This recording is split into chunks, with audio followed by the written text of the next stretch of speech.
Armenia ने खोल दिया खजाना, फिर जीता भारतीयों का दिल। पाकिस्तान में मातम, वहीं ब्रिटेन में भी मोदी मैजिक। ऋषि सुनक ने भारत के हक में लिया बड़ा फैसला। दोस्तों, रक्षा निर्यात के क्षेत्र में भारत ने पिछले 5 सालों में जितना काम किया है, शायद उतना काम पिछले 75 सालों में भी नहीं किया गया होगा। भारत अब बस सिर्फ हथियार खरीद नहीं रहा, बल्कि हथियारों का निर्यात भी कर रहा है, और ऐसे देशों को हथियारों का निर्यात करता जा रहा है जहां पर युद्ध हो रहा है, जिससे भारतीय हथियारों की गुणवत्ता और क्षमता का पता चल सकता है। रक्षा निर्यात के क्षेत्र में पिछले 5 सालों में भारत को काफी बड़ी सफलता हाथ लगी, जो कि हमारी अर्थव्यवस्था और डोमेस्टिक डिफेंस इंडस्ट्री के लिए काफी अच्छी खबर है। इसी कड़ी में अगर एक देश का नाम लिया जाए जिसने सबसे बड़ी मात्रा में भारतीय हथियारों को खरीदा है और रक्षा निर्यात के क्षेत्र में भारत की सफलता की बात की जाए, तो सबसे पहले इसी देश का नाम सामने आएगा। तो वो देश है आर्मेनिया।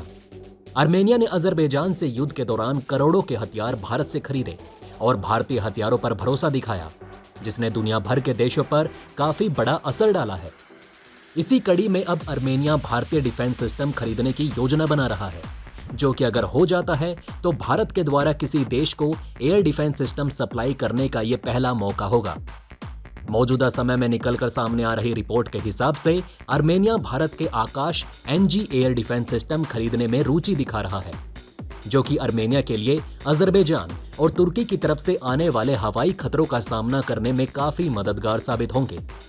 भारत के आकाश एयर डिफेंस सिस्टम विश्व के कुछ सबसे एडवांस और शक्तिशाली short range air defence systems में से एक है, जो कि आर्मेनिया के लिए काफी फायदेमंद साबित होंगे।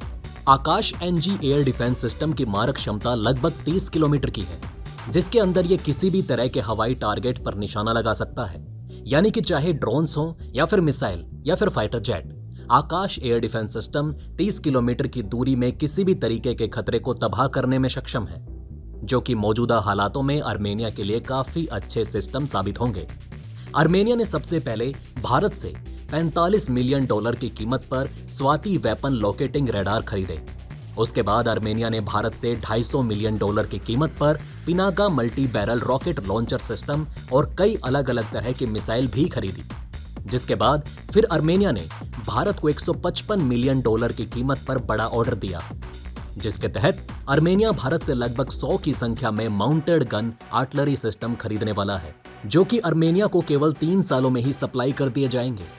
इन सभी हथियारों की खरीद को अगर मिलाकर देखा जाए तो आर्मेनिया ने अभी तक भारत से लगभग $450 मिलियन के हथियार खरीदे हैं, जो कि काफी बड़ी बात है। और अगर आर्मेनिया भारत से आकाश NG एयर डिफेंस सिस्टम की खरीद के साथ आगे बढ़ता है, तो इसमें कोई शक नहीं कि भारत द्वारा आर्मेनिया को सप्लाई किए जाने वाले उपकरणों और हथियारों की वैल्यू $600 मिलियन तक पहुंच सकती है। जहां एक तरफ भारत आर्मेनिया को कई मिलियन डॉलर के हथियार सप्लाई कर रहा है, जिनसे आर्मेनिया काफी खुश और संतुष्ट भी है, वहीं पर पाकिस्तान की धड़कन लगातार बढ़ रही है। हाल ही में पाकिस्तान के एक थिंक टैंक ने यह बात कही कि जिस तरह से भारत आत्मनिर्भरता के नाम पर लगातार दूसरे देशों को हथियार सप्लाई कर रहा है, इस पर पाकिस्तान की नजरें जरूर होनी चाहिए, क्योंकि ये आगे जाकर पाकिस्तान के लिए मुश्किलों को बढ़ा सकता है। पाकिस्तान के इस थिंक टैंक ने यह बात भी साफ तौर पर कह दी है कि उन्हें लगा था कि भारत अपने हथियारों की सप्लाई केवल आसपास के देशों तक ही करेगा, लेकिन जिस तरह से भारत आर्मेनिया तक जाकर अपने हथियारों को सप्लाई कर रहा है, साथ ही विश्व के अलग अलग देशों के साथ भारत हथियारों की सप्लाई को लेकर बातचीत कर रहा है, ये पाकिस्तान के लिए मुश्किलों को बढ़ा सकता है, क्योंकि भारत का डिफेंस मैन्युफैक्चरिंग और R&D इकोसिस्टम पाकिस्तान के सामने बड़ी चुनौती है। पाकिस्तान आर्मेनिया को अपना दुश्मन मानता है, क्योंकि अजरबैजान और तुर्की के साथ पाकिस्तान के काफी अच्छे संबंध हैं। ऐसे में अगर भारत आर्मेनिया को लगातार शक्तिशाली और मॉडर्न हथियारों की सप्लाई करेगा, तो इससे आर्मेनिया की स्थिति मजबूत होगी, जिससे अजरबैजान को नुकसान होगा, और इसी बात से पाकिस्तान काफी नाखुश नजर आ रहा है। लेकिन दोस्तों, यहाँ पर एक छोटा सा सवाल जरूर उठ सकता है कि आखिर आर्मेनिया भारत से हथियार क्यों खरीद रहा है?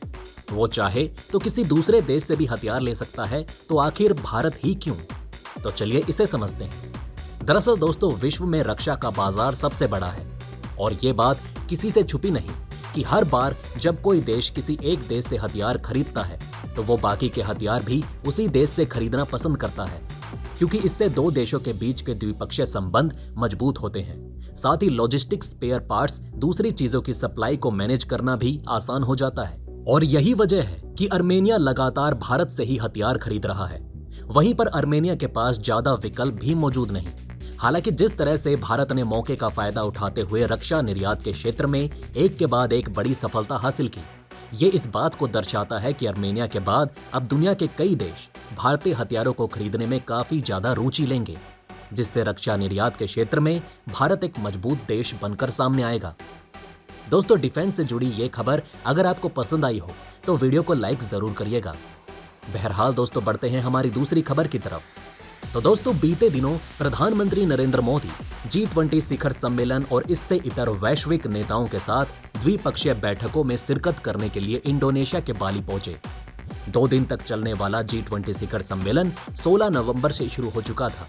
इस शिखर सम्मेलन में एक बार फिर से भारत की ताकत देखने को मिली। एक बार फिर से देखा गया कि दुनिया के सुपर पावर की नजर में भारत की क्या अहमियत है।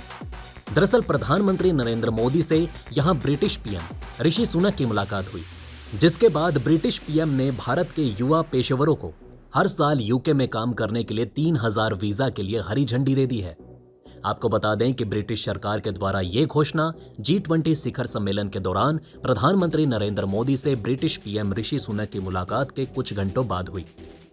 पिछले महीने पहले भारतीय मूल के ब्रिटिश पीएम के पदभार संभालने के बाद ये उनकी पहली मुलाकात थी। ब्रिटेन के प्रधानमंत्री ऋषि सुनक ने भारत के युवा पेशेवरों को हर साल यूके में काम करने के लिए 3000 वीजा के लिए अपनी बात पर मोहर लगा दी। ब्रिटिश सरकार ने कहा कि भारत इस तरह की योजना से लाभान्वित होने वाला पहला देश है। यूके के प्रधानमंत्री कार्यालय ने कहा कि आज UK India young professional scheme की पुष्टि की गई है, जिसमें 18 से 30 साल के पढ़े लिखे भारतीय नागरिकों को 3000 वीजा और 2 साल तक काम करने की पेशकश की गई। नई UK India young professional scheme के तहत ब्रिटेन 18 से 30 साल डिग्री पाए भारतीय नागरिकों को 2 साल तक यूके में रहने और काम करने के लिए यूके आने के लिए सालाना 3000 वीजा की पेशकश करेगा। डाउनिंग स्ट्रीट के एक बयान में कहा गया कि योजना का शुभारंभ भारत के साथ हमारे द्विपक्षीय संबंधों को मजबूत करने की दिशा में महत्वपूर्ण क्षण है। इससे भारत प्रशांत क्षेत्र के साथ दोनों देशों की अर्थव्यवस्थाओं को मजबूत करने में भी मदद मिलेगी। आपको बता दें कि यूके में सभी अंतर्राष्ट्रीय छात्रों में से लगभग 1/4 भारत से हैं। ब्रिटेन वर्तमान में भारत के साथ एक व्यापार समझौते पर बातचीत कर रहा है। अगर दोनों देशों में सहमति बनती है तो ये भारत का एक यूरोपीय देश के साथ अपनी तरह का पहला सौदा होगा। बहरहाल दोस्तों, इस वीडियो में बस इतना ही। वैसे आपका इन खबरों के बारे में क्या कहना है, हमें कमेंट में जरूर बताएं। वहीं अगर आप चाहते हैं कि ऐसे इन्फॉर्मेशन ज्यादा से ज्यादा लोगों तक पहुंचे तो इस वीडियो को शेयर जरूर करें। और अगर हमारी ये वीडियो आपको पसंद आई हो तो लाइक करना ना भूलिएगा। साथ ही अगर अभी तक आपने हमारे चैनल को सब्सक्राइब नहीं किया है तो प्लीज हमारे चैनल को सब्सक्राइब जरूर करें। खुश रहें, अपना ध्यान रखें। फिर मिलेंगे एक नई इन्फॉर्मेशन के साथ। तब तक के लिए जय हिंद, जय भारत।